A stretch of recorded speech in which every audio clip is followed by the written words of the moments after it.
Hello guys, in this video I am going to show you how to select the map type on the OS Maps application.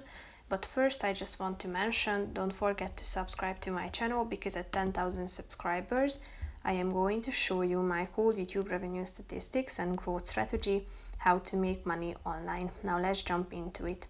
First of all, open the application on your phone, and after that you should tap on this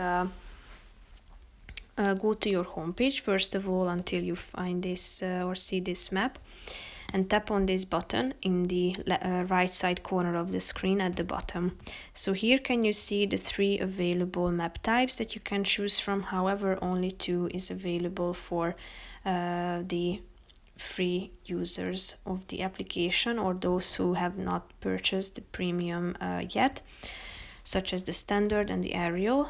So here if you tap on it you can see how it looks like, and you can also choose the premium one. If you purchase the premium you will be able to unlock this second option.